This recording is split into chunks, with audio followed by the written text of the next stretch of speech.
सत श्री अकाल, मैं हूं आफरीन ज़ारा और आप देख रहे हैं सन ऑफ बंगाल न्यूज आवाज बंगाल की। नेताजी सुभाष चंद्र बोस की जयंती के अवसर पर आज रानीगंज के नेताजी मोड़ पर बने नेताजी सुभाष चंद्र बोस की प्रतिमा पर विभिन्न संगठनों की तरफ से श्रद्धा सुमन अर्पित किया गया।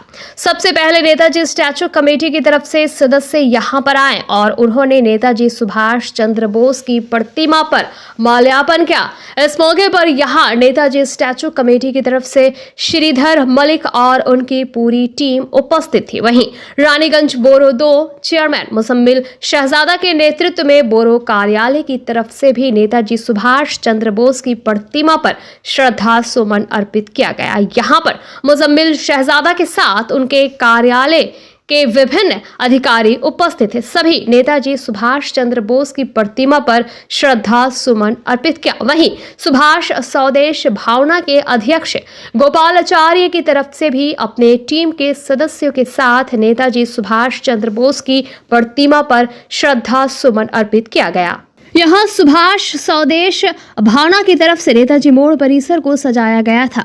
रानीगंज बॉयज हाई स्कूल के प्रिंसिपल प्रीतम चैटर्जी के नेतृत्व में आज स्कूल के अधिकारी नेताजी मूर्ति के पास पहुंचे और उन्होंने भी नेताजी सुभाष चंद्र बोस की प्रतिमा पर माल्यार्पण किया। वहीं रानीगंज टीएमसी अल्पसंख्यक सेल के अध्यक्ष नियाज अहमद के नेतृत्व में संगठन के सदस्य आज यहाँ पर आए और उन्होंने भी नेताजी सुभाष चंद्र बोस की प्रतिमा पर श्रद्धा सुमन अर्पित किया। दूसरी तरफ नई पीढ़ी भी सुभाष चंद्र बोस के जीवन और कार्यों के प्रति जागरूकता बढ़ाने के लिए आज सृष्टि मॉडल स्कूल की तरफ से शिक्षक और अधिकारी यहां पर आए और उन्होंने भी नेताजी सुभाष चंद्र बोस की प्रतिमा पर श्रद्धा सुमन अर्पित किया। वहीं DYFI लोकल कमेटी के सचिव गौरव ढल की अगुवाई में भी संगठन के सदस्य ने नेताजी सुभाष चंद्र बोस की प्रतिमा पर श्रद्धा सुमन अर्पित किया और उनके जीवन और कार्यों को लेकर अपनी बातें रखे। इसके उपरांत पश्चिम बर्धमान जिला TMYC जिला संगठनिक संपादक सुब्रत दास के नेतृत्व में संगठन के सभी अधिकारी आए और उन्होंने नेताजी सुभाष चंद्र बोस को श्रद्धा सुमन अर्पित किया। भाजपा कार्यकर्ता मनोज वर्मा के नेतृत्व में भी यहां अपनी पूरी टीम के साथ नेताजी सुभाष चंद्र बोस को श्रद्धा सुमन अर्पित किया गया। दूसरी तरफ बांग्ला पोखो की तरफ से भी मलाय चक्रवर्ती के नेतृत्व में अपनी पूरी टीम के साथ नेताजी सुभाष चंद्र बोस को श्रद्धा सुमन अर्पित किया गया। इस मौके पर उन्होंने नेताजी सुभाष चंद्र बोस के जीवन और कार्यों को लेकर अपनी बातें रखी। आज नेताजी सुभाष चंद्र बोस के जन्मदिन हम लोग मना रहे। नेताजी का 130 वर्ष हुआ जन्मदिन का। वो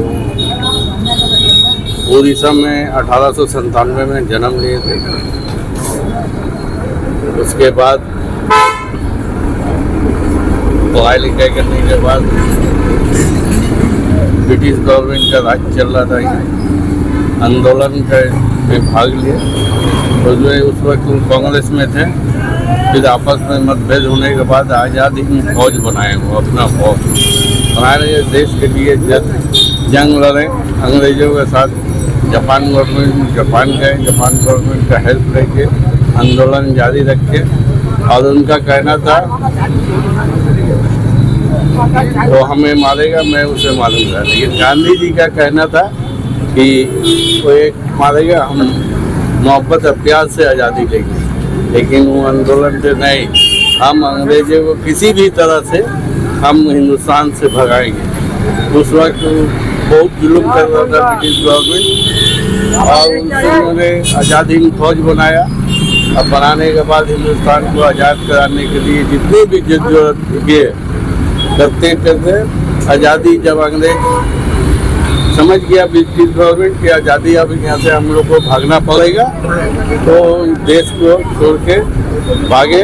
अंग्रेज लोग 1947 में आज़ादी मिला और उन्होंने अपनी एक फौज बनाई और एक फॉरवर्ड ब्लॉक का अलहदा हो कांग्रेस से निकलने के बाद फॉरवर्ड ब्लॉक पार्टी बनाए थे। नेताजी के जो उन्होंने दिखा के दिशा दिखाया है हमारे हिंदुस्तानी भाइयों को, उसके नक्श कदम पर हम लोग को चलना चाहिए। वो इतिहास नहीं भूलना चाहिए। जिस तरह वो बता के गए हैं हमें भी उस तरह के उसके इशारों पर काम काज को देखते हुए देश के आवाम जनता के लिए उसके नस्ल कदम पर हमें भी चलना चाहिए और देश के तरक्की के लिए। आज जो हालात है देश के, फिर उसी तरह माहौल आ गया हिंदू मुस्लिम का। उस वक्त भी हिंदू मुस्लिम का माहौल था जब अंग्रेजों का यहाँ राज था, 2 साल उन लोग राज किए। आज भी उसी तरह है, उसी के नक्श कदम जो बता कर गए रास्ता हमें भी चलना, सबको चलना। और ये हिंदू मुस्लिम जो भेदभाव हो रहा है इसको ख़त्म करना। मैं चाहूँगा आपके मीडिया के मार्फत से कि ये चीज़ ख़त्म हो, आपस में भाईचारगी जो हम लोग का प्यार था हिंदू मुस्लिम सिख ईसाई का, जिस तरह पहले रहते थे उसी तरह माहौल पैदा हो और हम लोग सब भाई भाई हैं। यही बोलकर आज हम लोग रानीगंज बोलो 2 की तरफ से आए हैं माला दान करने के लिए। ये नेताजी स्टैचू में, नेताजी के समाधि में, मूर्ति में माला दान किए। हमारे साथ हमारे सारे स्टाफ लोग हैं और मैं पूरे अंचल में और भी ज़्यादा जाना है। नेताजी का प्रोग्राम है स्कूल में। मैं बोलकर अपने बात করব। আমরা 129তম জন্মদিবস পালন করছি। আমরা নেতাজি প্রাঙ্গণে নেতাজি সুভাষচন্দ্র বোসের জন্মবার্ষিকী কমিটির পক্ষ থেকে আমরা রানীগঞ্জবাসী তথা দেশবাসীকে জানাই আমরা সাদর অভিনন্দন। আমরা বাঙালি, আমরা গর্বিত। সারা ভারতবর্ষের যিনি দেশপ্রিয় এবং জনপ্রিয় নায়ক, আজ সুভাষ বোস না থাকলে আমরা স্বাধীনতা পেতাম না। সুভাষ বোসের অবদান প্রতিটি আপামর ভারতবাসীর স্মরণ রাখার দিন। আজকের এই পুণ্যদিনে পুণ্যতিথিতে ভারতবাসী হিসাবে বাঙালি হিসাবে আমরা গর্বিত। আমরা দেশ নায়ক বীর সুভাষচন্দ্র পেয়েছিলাম, তাই আমরা আজ স্বাধীনতা ভোগ করছি। সেই স্বাধীনতার যে আনন্দ মুষ্টিমেয় কয়েকজনের মধ্যে সীমাবদ্ধ না থেকে সারা ভারতবাসী যেন এই আনন্দে লিপ্ত হয়। স্বাধীনতা ছিল সংগ্রামের লক্ষ্য ছিল একটাই, দেশবাসীকে মুক্তি, দেশবাসীকে বিভিন্ন রকম যে সমস্যা থেকে মুক্তি, যে শৃঙ্খলা, যে চেনে আবদ্ধ ছিলাম সেই চেন থেকে মুক্তি পাওয়ার জন্য সুভাষচন্দ্র বোসের সংকল্প ছিল। কিন্তু আজ আমরা দেখছি সেই ভারতবর্ষের প্রতিটি মানুষ আজ যেন এক নাক পাশে আবদ্ধ। দেশের সাম্প্রদায়িকতা, দেশের জাতপাত, দেশে একটা হিংসার আলোড়ন চলছে। প্রত্যেকটি মানুষ, বিশেষ করে বাঙালি জাতি নানা দিক দিয়ে আজ জর্জরিত। বাঙালি জাতি না থাকলে দেশ স্বাধীন হতো না। আমরা বাঙালি, বাংলার গর্ব সুভাষচন্দ্র বোস, বাংলার গর্ব ক্ষুদিরাম বসু, বাংলার গর্ব বাঘা যতীন, বাংলার গর্ব আমাদের নোবেল পুরস্কার প্রাপ্ত রবি ঠাকুর। আমরা সেই দেশে জন্ম নিয়েছি, বাঙালি হিসাবে গর্বিত। তাই প্রতিটি মানুষকে বলি আজকের এই দেশ নায়ককে শ্রদ্ধা জ্ঞাপন করে আমরা উদযাপন করি জয় তু নেতাজি, নেতাজি অমর রহে, নেতাজি সুভাষ বোস তুমি আবার ফিরে এসো, এই দেশকে তুমি রক্ষা করো। আমরা সেই বাঙালি, বাঙালি তোমরা জাগো। বাংলা পক্ষ থেকে এবং বাঙালি নেতাজি সুভাষচন্দ্র বোসের পক্ষ থেকে আমি সমস্ত ভারতবাসীকে জানাই আন্তরিক অভিনন্দন। আপনার নাম পরিচয়? আমার নাম শ্রীধর চন্দ্র মল্লিক। আমরা হচ্ছে নেতাজি কমিটির, আমি একজন সম্পাদক, উনি আমাদের প্রেসিডেন্ট রয়েছেন। আমাদের প্রত্যেকে রয়েছে আমার ভাই সুভাষচন্দ্র মল্লিক এবং আমরা তুলসীবাবু। আমরা প্রত্যেকেই নেতাজি সুভাষচন্দ্র বোসের জন্মদিন পালন করছি এবং রানীগঞ্জবাসীকে জানাই নেতাজি আদর্শে যারা অনুপ্রাণিত হয়ে দেশকে রক্ষা করুক, বাঙালি জাতিকে রক্ষা করুক, এইটা আমার আবেদন। আমাদের হৃদস্পন্দন ও এই নেতাজি সুভাষচন্দ্র বসু চির অমর উনি এবং চিরভাস্বর। আজ 130তম জন্মজয়ন্তী উদযাপন উপলক্ষে আমরা প্রত্যেক বছর নেই, এই বছর বিদ্যালয়ের পক্ষ থেকে এখানে আমরা সশ্রদ্ধ অভিবাদন জানাতে আসি। আজকের দিনে এইটুকু মেসেজ আমাদের বিদ্যালয়ের পক্ষ থেকে তথা সমাজের কাছে যে উনার যে অবদান, উনার কীর্তি আমরা কম বেশি ছোট বড় সকলেই জানি এবং উনি যে দেশের স্বপ্ন দেখেছিলেন সেই স্বপ্নকে বাস্তবে রূপ দেওয়ার জন্য যদি আমরা আমাদের শতকরা 5 ভাগ 10 ভাগও দিতে পারি, তাতেও দেশ একদিন উনি যে স্বপ্ন দেখেছিলেন, উনি যা চেয়েছিলেন, যেভাবে দেশকে এগিয়ে নিতে চেয়েছিলেন, তার যে তাকে যদি সঠিকভাবে শ্রদ্ধা জানাতেই হয় তো তার যে কর্মধারা পদ্ধতি বা তার যে ত্যাগ, তার যে তিতিক্ষা, তিনি যে দেশবাসীকে মুক্তির জন্য যা যা করে গেছেন সেইগুলো একটু ছোটদের, বিশেষ করে জেনারেশন, আপনার জেনারেশন ওনার কীর্তি তো এগিয়ে নিয়ে যেতে হবে। তো ছোটদেরকে আমি অ্যাডভাইস দেবো বা বড়দেরকে অ্যাডভাইস দেবো যে ওই ছোটদের মধ্যে সেগুলোকে সঞ্চারিত করা, যাতে এই দিনটি ওনাকে আমরা যথাযোগ্য মর্যাদার সঙ্গে শ্রদ্ধার সঙ্গে পালন করতে পারি জন্মজয়ন্তী। আজকে 130তম জন্মজয়ন্তীতে আমরা সশ্রদ্ধ অভিবাদন জানাই। ঠিক আছে, আপনার নাম? আমি প্রতিম চ্যাটার্জি, আমি রানীগঞ্জ উচ্চ বিদ্যালয়ের প্রধান শিক্ষক। দেখুন, আমরা বলতে পারি দেশনায়ক নেতাজি সুভাষচন্দ্র বসু এমনই একজন দেশনায়ক, এমনই একজন বিপ্লবী যার জন্ম আছে কিন্তু মৃত্যু নেই। দেশপ্রেমের মূর্ত প্রতীক এই দিনটাকে আমরা দীর্ঘদিন ধরে আমাদের সংগঠন ডিওয়াইএফআই দাবি করে আসছে, এটাকে দেশপ্রেম দিবস হিসেবে পালন করতে হবে। আমরা আজকে আমাদের প্রত্যেক ইউনিটে আমরা দেশনায়ক নেতাজি সুভাষচন্দ্র বসুর মূর্তিতে প্রতিকৃতিতে মাল্যদান করেছি। আজকে আমরা সেন্ট্রালি আমরা আমাদের রানীগঞ্জ নেতাজি স্ট্যাচুতে এসেছি মাল্যদান করার জন্য। যে কথাটা আমরা বলতে চাই, নেতাজি সুভাষচন্দ্র বসুর জন্মদিন আমরা পালন অবশ্যই করি, কিন্তু তার শিক্ষাকে কতটা আমরা নিতে পেরেছি। নেতাজি সুভাষচন্দ্র বসু এমন এক ভারতবর্ষ স্বপ্ন দেখতেন যে ভারতবর্ষ সাম্প্রদায়িকতা বিরোধী, সাম্রাজ্যবাদ বিরোধী এবং সমাজতন্ত্রের পক্ষে থাকবে, কিন্তু আজকে আমাদের দেশ সেই জায়গায় চলছে না। সেই জায়গা থেকে আজকের দিনে আমাদের বিশেষ করে শপথ নেওয়ার দিন, দেশপ্রেম দিবস হিসাবে আমাদের শপথ নেওয়ার দিন। আমাদেরকে একটা সুস্থ ভারতবর্ষ, একটা সাম্প্রদায়িকহীন ভারতবর্ষ, সাম্প্রদায়িকতা বিরোধী ভারতবর্ষ এবং সমাজতান্ত্রিক সাম্রাজ্যবাদ বিরোধী ভারতবর্ষ গড়ে তুলতে হবে। কয়েকটা ঘটনার উল্লেখ আমরা যদি এই দিনটা স্মরণ করতে গিয়ে মনে পড়ছে, যখন 1930 থেকে 40-এর দশকে নেতাজি সুভাষচন্দ্র বসু পশ্চিমবঙ্গের মাটিতে রাজনীতি করছেন, কংগ্রেসের সর্বভারতীয় সভাপতি নির্বাচিত হয়েছেন, সেই সময়ে পশ্চিমবঙ্গ তথা ভারতবর্ষের মাটিতে সাম্প্রদায়িক বিভাজন তুঙ্গে। তখন সুভাষচন্দ্র বসু তার বেঙ্গল ভলেন্টিয়ার্স থেকে শুরু করে ফরওয়ার্ড ব্লক এবং তার আগে তো রাজনীতি, সেই সম্পূর্ণ রাজনীতি ছিল সাম্প্রদায়িক মৌলবাদ বিরোধী এবং ধর্মীয় সাম্প্রদায়িক ধর্মান্ধতা বিরোধী এবং ধর্মীয় যে বিভেদ, সেই বিভেদের বিরুদ্ধে। একই সঙ্গে দেশের স্বার্থে দেশের জাতীয় সম্পদকে কীভাবে জাতীয়করণ করা হবে, ভবিষ্যতে ভারতবর্ষ কেমন হবে, সেই সম্পর্কে নেতাজি সুভাষচন্দ্র বসুর যে রূপরেখা ছিল, সেই রূপরেখা আজ ভারতবর্ষে পালিত হয় না। আমরা দুঃখিত যে ভারতবর্ষের স্বাধীনতার পর থেকে যে সমস্ত সরকার এসছে তারা নেতাজি সুভাষচন্দ্র বসুর সেই আদর্শকে মেনে চলে না। স্বাভাবিকভাবে আমরা যারা গণতান্ত্রিক যুব ফেডারেশন, যারা বামপন্থী যুব ফেডারেশন, তারা নেতাজি সুভাষচন্দ্র বসুর এই আদর্শগুলোকে বুকে রেখে এই দিনটাকে দেশপ্রেম দিবস হিসেবে পালন করতে চাই এবং মানুষের মধ্যে এই দেশপ্রেমের এবং দেশের প্রতি মানুষের ভালোবাসার এই বার্তাকে ছড়িয়ে দিতে চাই। এই জন্যই আজকে আমাদের এখানে মাল্যদানের কর্মসূচি। স্যার, আপনার নাম? আমার নাম গৌরব ধরল, আমি রানীগঞ্জ লোকাল কমিটি ডিওয়াইএফআই এর সম্পাদক। আমাদের সুভাষ সন্দেশ ভাবনার পক্ষ থেকে আমাদের নেতাজি এই স্ট্যাচুতে আমরা মাল্যদানের মধ্য দিয়ে আজকের যে অনুষ্ঠান শুরু করলাম। আমাদের আগামী 1 মাস ধরে সুভাষ সন্দেশ ভাবনার পক্ষ থেকে আমাদের পশ্চিম বর্ধমানের বিভিন্ন স্কুল কলেজের ছেলেদের নিয়ে সুভাষচন্দ্র বসুর রাষ্ট্রচিন্তা কী ছিল, তার সমাজ বিবর্তনে তার ভূমিকা কী ছিল এবং আমাদের বেকারত্ব, দারিদ্রতা, অশিক্ষা এবং নারী নিরাপত্তা এ নিয়ে সুভাষের যে ভাবনা, নেতাজি সুভাষচন্দ্র বসুর যে ভাবনা, সেই ভাবনাকে নিয়ে আমাদের 1 মাস ধরে প্রচার চলবে।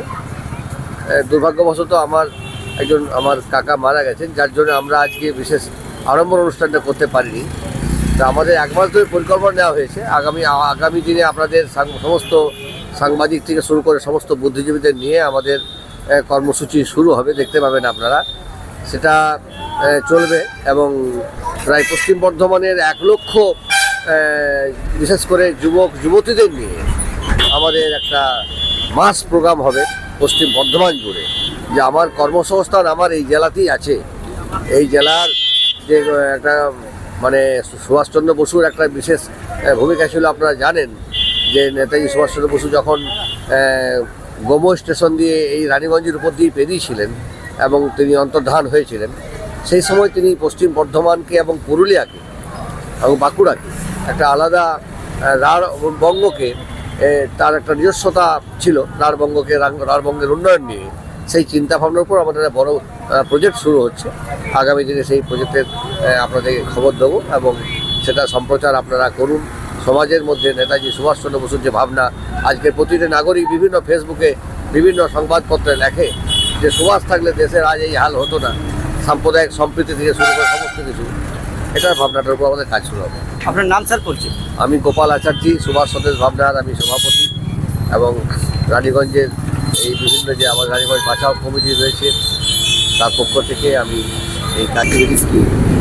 आज नेताजी के जन्मदिन के ऊपर में उनके मतलब स्टैचू को माला अर्पण किए हैं और उनको नमन किए हैं और उनको आज याद कर रहे हैं। आज उनको पूरा देश याद करता है, हम माइनॉरिटी से करते हैं, हम लोग भी याद करते हैं। पूरे शहर पर नेताजी का बर्थडे। तो नेताजी का जो मकसद था आज़ादी दिलाने का देश को, उस आज़ादी को कायम रखना और आने वाले दिनों में भाईचारा बना करके हिंदू मुसलमान सिख ईसाई सब कंधे से कंधा मिलाकर देश को आगे ले जाते हैं। आपका नाम? मेरा नाम न्याज है। क्या क्या परिचय মাইনরিটি সেল প্রেসিডেন্ট। সুভাষচন্দ্র বসুর জন্মদিন উপলক্ষে প্রথমে আমরা এসেছিলাম এই রানীগঞ্জের নেতাজি সুভাষচন্দ্র বসুর মূর্তির পাদদেশে। এখানে আমরা এসে সুভাষচন্দ্র বসুর মূর্তিতে মাল্যদান করলাম। এরপরেও আমাদের আরও অনেক আমাদের এই রানীগঞ্জ বিধানসভা জুড়ে কর্মসূচি রয়েছে। আমরা কাজরায় যাব, কাজরাতেও নেতাজি সুভাষচন্দ্র বসুর যে মূর্তি রয়েছে সেখানে মাল্যদান করব এবং অন্ডালেও আমাদের কর্মসূচি রয়েছে। সমগ্র পশ্চিমবঙ্গ জুড়েই বাংলা পক্ষ আজকে নেতাজি সুভাষচন্দ্র বসুর এই জন্মদিন গর্বের সঙ্গে পালন করবে। কারণ নেতাজি সুভাষচন্দ্র বসু তিনি ভারতের স্বাধীনতা আন্দোলনে তিনি যে অংশগ্রহণ করেছিলেন, তিনি যে তার যে সেনা আজাদিন ফৌজ যে রক্ত ঝরিয়েছিলেন, সেই রক্তের বিনিময়ে আজকে ভারতবর্ষ স্বাধীন হয়েছে। আজকে যদি এই 23শে জানুয়ারি না থাকতো, যদি নেতাজি সুভাষচন্দ্র বসু এই ভারতবর্ষের বুকে তথা পশ্চিমবাংলার বুকে জন্মগ্রহণ না করত, তাহলে সন্দেহ আছে যে আজকে ভারতবর্ষ এই স্বাধীন ভারতবর্ষে পরিণত হতো কিনা। সেই জন্য বাংলা পক্ষ এবং বাংলা পক্ষের সমস্ত কর্মীরা নেতাজি সুভাষকে মনে রাখার জন্য, মনে করার জন্য এবং শ্রদ্ধা জ্ঞাপন করার জন্য পশ্চিমবঙ্গের সমস্ত কোণায়, সমস্ত গ্রামে, সমস্ত জেলায়, সমস্ত জায়গাতেই আজকে এই নেতাজি সুভাষচন্দ্র বসুর জন্মদিন পালন করবে। জয় সুভাষ, জয় বাংলা। আপনার নাম পরিচয় বলুন। আমি হচ্ছি বলয় চক্রবর্তী, রানীগঞ্জ বিধানসভা দপ্তর সম্পাদক। দিবস উপলক্ষে 130তম জন্মদিবস উপলক্ষে আজকে সৃষ্টি মডেল স্কুল তরফ থেকে খুদে খাদাদের নিয়ে পরে কি প্রোগ্রাম রাখছে? আমরা এই বাচ্চাগুলোকে নিয়ে এসে এখানে নেতাজিকে স্যালুটেশন জানালাম এবং আমরা চাইছি যে বাচ্চারা এটা জানুক যে নেতাজির ইম্পর্টেন্সটা কী অন দ্য ইন্ডিয়ান ফ্রিডম। তার জন্য আমরা ওদেরকে সবাইকে নিয়ে এসে আমরা এখানে ফেলিসিটেশন করালাম। বাকিরা আজকে যেহেতু সরস্বতী পুজোর সাথে কোয়েনসাইড হচ্ছে, বাকিরা স্কুলে আছে, আমরা কয়েকটা সিনিয়র স্টুডেন্টসদের নিয়ে এসে নেতাজিকে অভ্যর্থনা জানিয়েছি। আপনার নাম পরিচয় বলবেন? আমার নাম শ্রেয়া খাঁ, আমি সৃষ্টি মডেল স্কুলে एडमिनिस्ट्रेशन है। सन ऑफ बंगाल के माध्यम से हर खबर आप तक सबसे पहले पहुंचाई जाती है। सन ऑफ बंगाल जहां यूट्यूब, फेसबुक और वेबसाइट हर जगह पे है। हमारे यूट्यूब पे आप देखिए सन ऑफ बंगाल की खबरें। इसके अलावा सब्सक्राइब कीजिए, फेसबुक पे जाइए, फेसबुक पेज को फॉलो कीजिए। इसके अलावा हमारे वेबसाइट पर भी जाकर आप देख सकते हैं हर तरह की खबरें सबसे पहले। जी हाँ, हमारा वेबसाइट है www.sonofbengal.in। धन्यवाद।